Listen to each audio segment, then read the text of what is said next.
क्या आपने कभी सोचा है 2500 साल पहले जीने वाला एक ग्रीक फिलोसोफर आज भी हमारी सोसाइटी को एक दिशा दे सकता है? प्लेटो वेस्टर्न फिलोसोफर के जनक माने जाते हैं। उनकी सोच सिर्फ किताबों तक सीमित नहीं है, बल्कि आज भी राजनीति, शिक्षा और सोसाइटी को समझाने का रास्ता दिखाती है। प्लेटो सोक्रेटिस के शिष्य और एरिस्टोटल के गुरु थे। उन्होंने एकेडमी को इस्टेब्लिश किया, जिसे दुनिया का पहली यूनिवर्सिटी कहा जा सकता है। प्लेटो का मानना था कि सच्चा ज्ञान केवल बहस और प्रश्नों से ही निकल सकता है।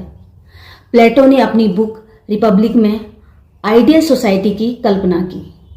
उनका मानना था कि सोसाइटी 3 पार्ट्स में डिवाइड है। पहला, रूलर्स यानी कि दार्शनिक राजा, जो नॉलेज और जस्टिस से रूल करे। दूसरा, वॉरियर, सुरक्षा करने वाला, जो बहादुरी से रक्षा करे। तीसरा, प्रोड्यूसर्स, किसान, व्यापारी, कारीगर, जो रोजमर्रा की जरूरत पूरी करे। आज अगर हम देखें तो यही मॉडल हमारे आधुनिक लोकतंत्र में दिखाई देता है। नेता, सेना, नागरिक समाज। प्लेटो ने कहा था, शासन उन्हीं के हाथों में होना चाहिए जो ज्ञान और नैतिकता में श्रेष्ठ हो।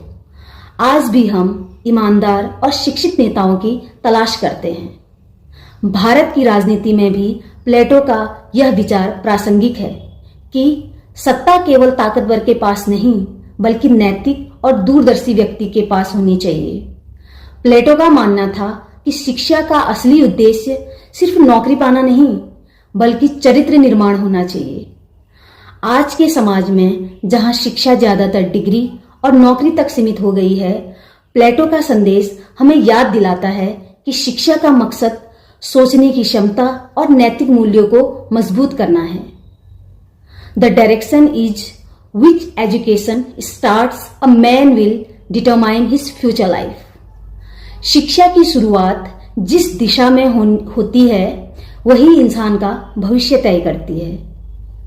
आज जब दुनिया भ्रष्टाचार, असमानता और नैतिक संकट से जूझ रही है, प्लेटो का दर्शन हमें याद दिलाता है कि सत्ता का आधार नैतिक हो, शिक्षा का आधार सच्चाई और न्याय हो, और समाज का आधार संतुलन हो। अगर हम प्लेटो की सोच को लागू करें तो समाज ज्यादा न्यायपूर्ण और संगठित बन सकता है। फ्रेंड्स, प्लेटो की सोच सिर्फ पुराने जमाने की बात नहीं है, यह आज भी उतनी ही जरूरी है।